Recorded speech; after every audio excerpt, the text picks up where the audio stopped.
What is up, everybody? And today I'm going to spotlight Bayonet a lot better than I did before, in my opinion. It's going to be like a story time, but we're actually going to go back to the old vlogs and show you a little bit too. I'm sure you're probably going to Pebble Beach, one of these big golf courses in the Monterey Peninsula, and you're looking to say, should I play Bayonet Black Horse? And I think if you only watch this part of the video, the answer is yes, it's awesome. But watch my intro, and hopefully I can keep you entertained to watch the whole however long this video turns out.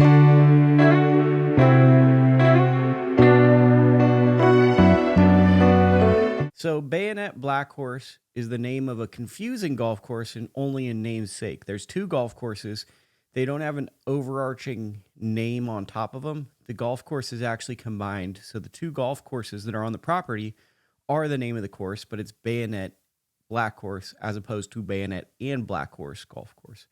Little confusing. It always is like a WTF when people see it. Pretty sick logo, I'm not going to lie, with a bayonet and a horse together. If you're fans of like clip art that looks cool, you might really be a fan of this one. So definitely hit up the merch shop. It's pretty cool. Also, one of the best practice facilities, I didn't document this well, but there's a really good chipping green, there's a good putting green, and there's a range. It's just a world-class facility that I always enjoy going into, and it's got a little bit of that Lake Chabot. You drive in, and the property is split by the driveway you go into. The difference between this and Chabot is Chabot, you were driving through fairways to get to the clubhouse because the road into the course actually is a part of the course, which is kind of scary at times.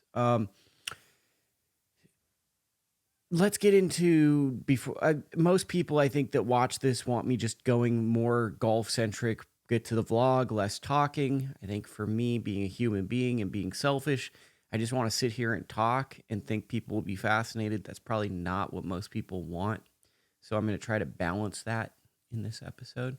But I did want to take a second and show something that was kind of jarring to me. I'd played Black Horse in, I can't remember, maybe June.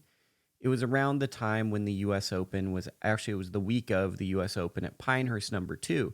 I played Black Horse on a Saturday right after the greens got punched. Lovely course. It's the easier of the two courses. But that being said, it's a hillier walk. It's a tougher walk. There's more slope in the greens, I would say. Bayonet is more narrow and targety, but I'd say it has more spectacular holes. Black Horse doesn't have as spectacular holes, but has trickier greens and is also really, really fun. They're just kind of different courses for different people.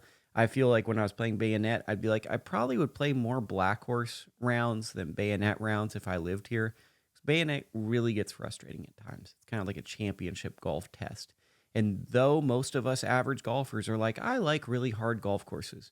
You like them until you hit a hosel shank, and then you're looking at a 10, and you have to lie and say you got a 6. That is the vibe I get sometimes. There are houses being built on this course, and I know that I had seen it when I played Black Horse, but it is really jarring for me when I played some of the holes that I remembered really, really liking, and seeing how these holes now have changed. Oh man, I'm going to sound like such a dork architecturally. So some of the way the hole is structured now you have a new thought of, oh my God, don't go right because there's a house there. Where originally it was kind of interesting that you had like these massive bailouts where if you missed, you had, open space, but kind of gave you a little bit of wiggle room. So an already narrow course is getting narrower.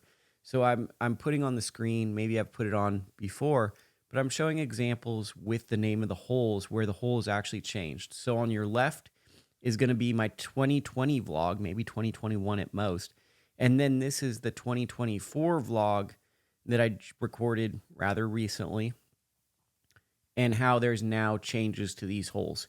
It really shocked me. So that's something I wanted to bring up before we get into the vlog. Let's go into the golf shots. And I'll pop up again because I'm going to do one of those sneaky storytelling things. So hopefully you stick with it. So this round started out like many golf rounds on the first tee. As you can see, Bayonet Black Horse. If you were like me and hit a lot of slices and foul balls to first base, this is a tough driving course. I would argue it's probably the biggest test is the accuracy off the tee and the greens, which is tough. Hit it a little outright, but managed to stay away from the trees. Rumor has it this used to be way more difficult with trees, so it's actually been softened. I just hugged the right side of this fairway, so if you want to see the actual hole, too bad. You're not going to see it. It's kind of like my OG vlog where you didn't get to see a lot of the holes because I was in trouble. This was an 8-iron because I had hit the tree with my other 3-wood. I also don't hit it that far. I cut it in there, and I'm like, holy crap, I just hit a really good shot. And my mindset is this is like one of the hardest golf courses I've ever played. Can I make birdie on one? Every putt at this course, when you're going downhill or side hill, is so hard to make because it is quick. Now, look, to your right is that housing development I talked about. Now, number 2, that used to be more wide open. This is the hardest hole on the course. It's a narrow drive, and then on top of that narrow drive, you also have to hit into a well-protected green that's kind of tricky and small. Didn't hit the best approach there, but also had a tough lie, so like I can't complain. Got a decent bunker out, and on most courses, I feel like that would have been a good play. That's a theme I'm going to show you here. At this course, it didn't reward me for that.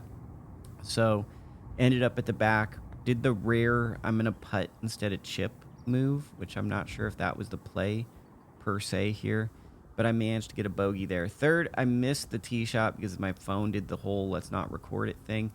Actually a fairly decent tee shot.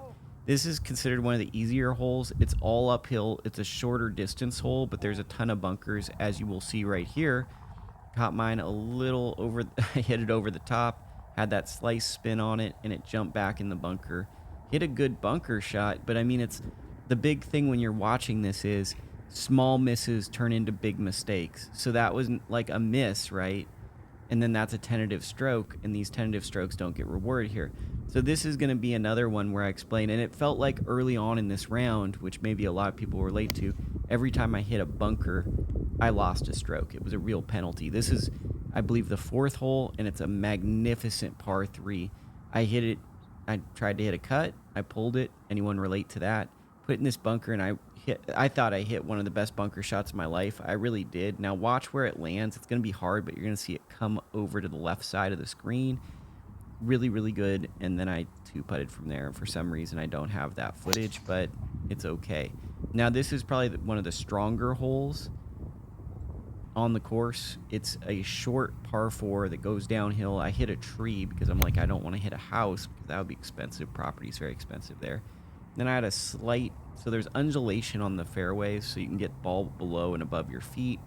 I was trying to pull one in, but everything goes right now, which I don't know if that's good or bad. It's good to have a one-way miss. It's just kind of discouraging because I used to pull everything and it would go left, so now it's the opposite. Left me with kind of a tricky chip because, as I said, the chips going uphill aren't the hardest, but then when you're downhill or you have the side hill, the greens are so fast, it's hard to judge them. And then with the rough, the spin comes off the ball, so it's just a really ticklish chip. But this was kind of like what got the round started, I would say, for me, because I got up and down on a kind of a tricky chip. This is what it looks like now with the houses, and it just feels different. Let me look on the scorecard. I got the scorecard right in front of me. So number 6 was 189 yards. It definitely plays uphill. The miss is long on this hole, so you want to go longer than short. So play it like the number. I played it like it was 205, 210. I hit a hybrid. I thought I hit it well. I know some people will giggle and be like, that's all as far as you hit your hybrid. Don't care. And then it's 2 sloped green. There's 2 tiers on this green. And what made it hard was I landed in the first tier. So despite hitting the green on a hard par 3, it was still a challenge to make par. And that kind of sums up the difficulty of Bayonet is you're not ever really done. You can't let your mind settle. And a lot of golf courses, I feel, have that. Number 7. So 363 from my tee box. There's a 200 or so yard fairway in the middle, and it's all uphill, so it plays a lot longer. This was a 7 after I felt like I hit a good drive. So once again, feel free to giggle. Probably took the wrong club, but then at the same time, maybe it was because it was later in the day, twilight round, I just missed this ridge. And if I had to hit this ridge, I would have been like 2 feet. And now you're going to see like Bayonet kind of boning me, the rub of the green. Didn't think I hit that too hard, and it totally was too hard. And then that led to, and I'm running after it like, oh my God.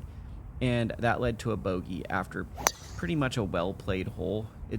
I think that's discouraging at times when you hit on a green and 2 and then you 3-putt. But, I mean, that also is the quirk of golf. Par 5, number 8, just kind of a generic get you back hole. Loops you back. A lot more narrow now that they've added houses. If one could even argue that the hole's gotten stronger with houses because it's more, you focus more.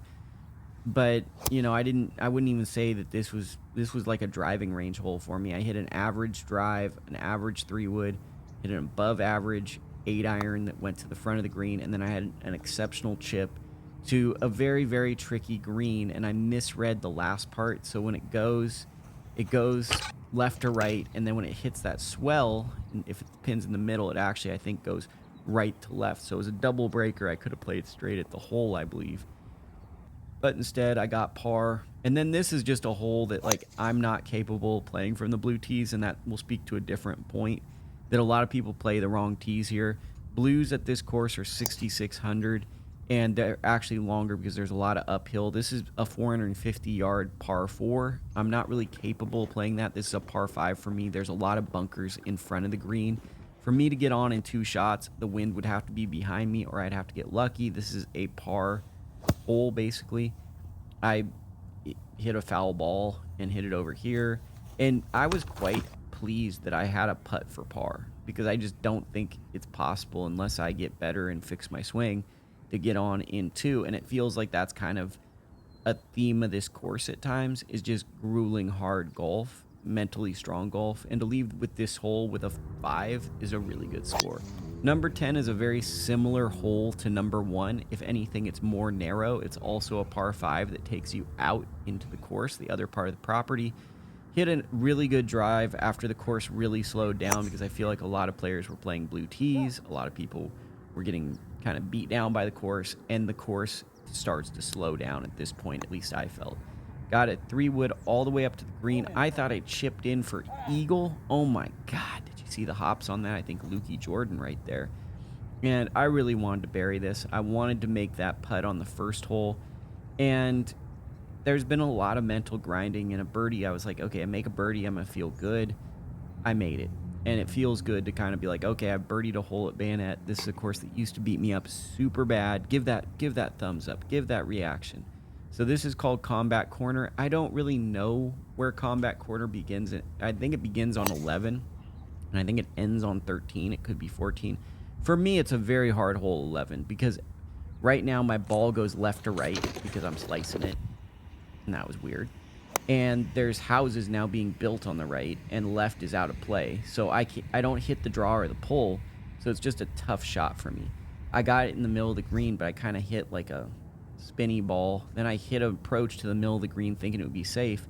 And then look at how fast this putt was and how much break is on this putt.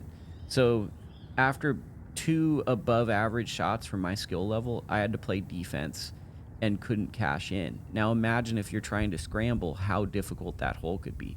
Now 12 is probably the strongest hole on the course. And I'd say it's the strongest because if you look to the left, you can fly those bunkers if you hit it 230 from the blue tees carry.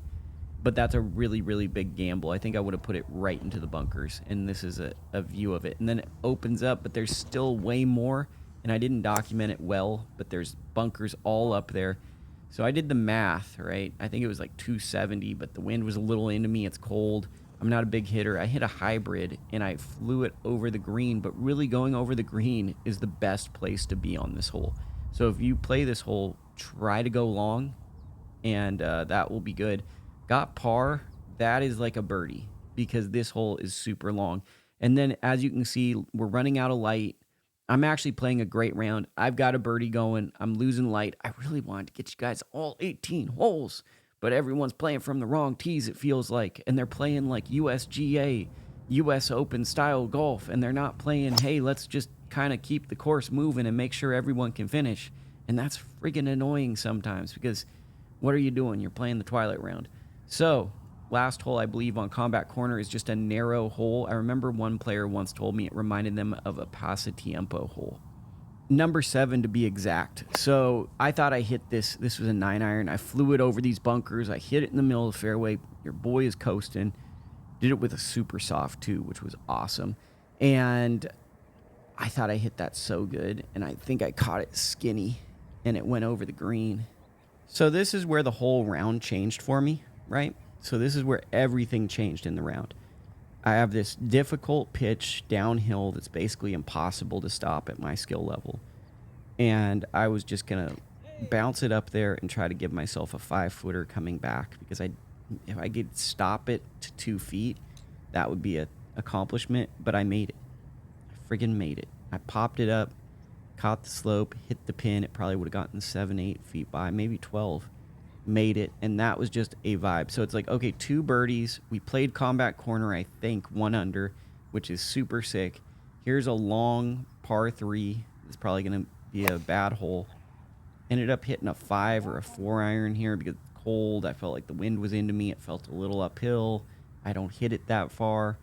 And I hit a really good cut. You're not going to see how close it was, but I thought this could go in. It was to like about 2 feet. So back-to-back birdies on Bayonet. Birdied, what is that? 3 of the last 4 holes. I'm like, I'm cooking. I'm cooking. Not just am I playing a course that beat me up, I'm playing some golf, some capital G golf on the hard part of the course. But as you can see, abstract art, look at that, how ugly the swing is when it's like abstract and out of focus. We're in trouble. Daylight is against us, and we are fighting the elements. Totally missed that one out, but it stayed in play. I had a little punch shot. This is a shorter hole that has an entry by running a ball in, the Scottish style hole, so to speak. So I was able to run this ball onto the green, but unfortunately it's a long, tricky green, and people had been playing the wrong tees and been playing very, very serious, very, very mark my ball, play it for the exact score to make sure that I'm not cheating in any capacity, which that's great. I love when people are ethical and honest. It's not as great when you're trying to finish a round for a YouTube vlog that maybe 300 to 400 people will watch. So here's a great 3-putt, basically in the dark, but I was really proud that I'd chipped a 4-iron from under a tree onto that green, and now I'm just cooked, right? It's dark. I'm on hole 16. It's an okay hole, but really 17 and 18 are the best holes in the back. I was really proud. I could finish this hole with 1 ball. It's a red ball. You don't even see it, but like it's like one of these where I'm like, oh, red ball's going to help. Totally didn't help. I came up short. Somehow I was able to hit the ball, and then like I'm on the fringe. I couldn't gauge distance with the putter, and then I ended up making bogey in the dark on 16, which I think that's almost a birdie. Here's 17. It's a really cool hole, and my camera didn't record. I tried to go back to see where the ball went. Let me test out the autofocus here. Yeah, I'm sure this is going to look really great, but there's the scorecard, right? I had a dream of putting this together a certain way, telling the story through score, getting you excited. But I've given up on score in golf. I remember when I played St. Andrews, right? The blog you've seen before this one. Everyone, the first thing they asked me, what's your score? What's your score? And I think deep down there's a level of, how would I have done? How good is he? Is he this? Is he that? And frankly, I've been humiliated, beaten, and broken in life so much. I don't even tell people the scores I shoot. I don't care. I didn't play St. Andrews to experience the number that would be reflective of my round.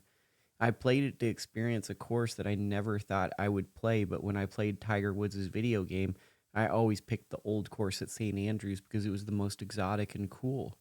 I remember watching the Open Championship there and being very excited.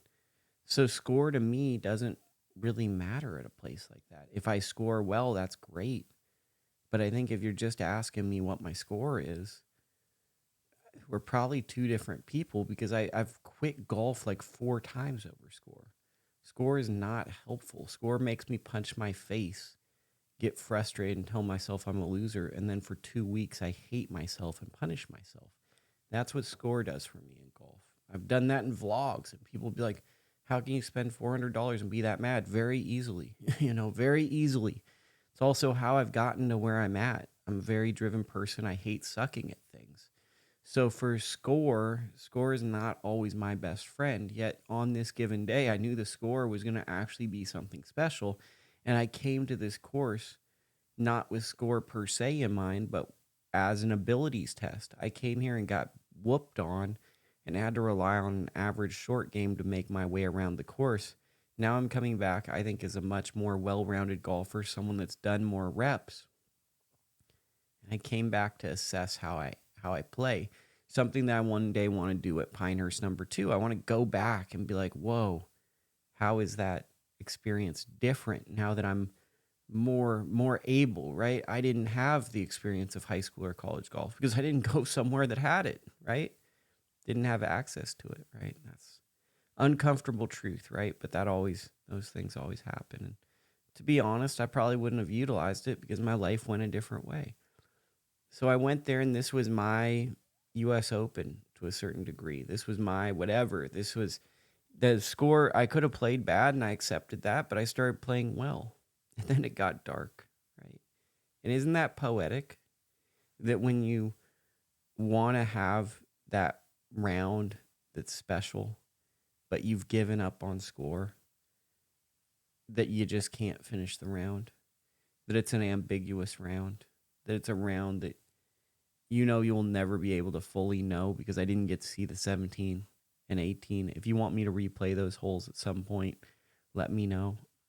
But I think that's the perfect ending for a round like this. And I think even more than that, it's the perfect ending because I went to a funeral the very next day for my friend Max Garcia, a great boxing trainer who had various number 1 contenders and was a good man. And it was a fitting and poetic conclusion. As I'm letting go of score in golf more and more, I also had to let go of a relationship with a friend and someone that gave me opportunities in the boxing industry when I was a nobody, when I didn't really merit anything, and always treated me like a good person, like a decent person, always granted me access, never treated me as someone that he was better than, even though he had more experience than me. And it's fitting that saying goodbye to someone who really opened doors for me also was a moment where I had to open a new door and learn that I just had a great round at Bayonet Black Horse, and that's okay. That's my review, right? It's not really a review. It's a monologue. It's a rant. I hope you enjoyed it, and we'll go back to Scotland next week as we are going to check out Royal Troon, which, spoiler alert, is one of my favorite golf courses I've ever played. I didn't know what to expect from it, but I love Royal Troon, and to be honest with you, I think I like Americanized Scottish golf, to be perfectly frank. But that is this week's episode. I hope you enjoyed it. Leave a comment. Hit thumbs up if you liked it. Recommend golf courses. Recommend things for me to talk about. And I really, really hope this wasn't just a boring, pointless blog for people that wanted to see stuff about Bayonet.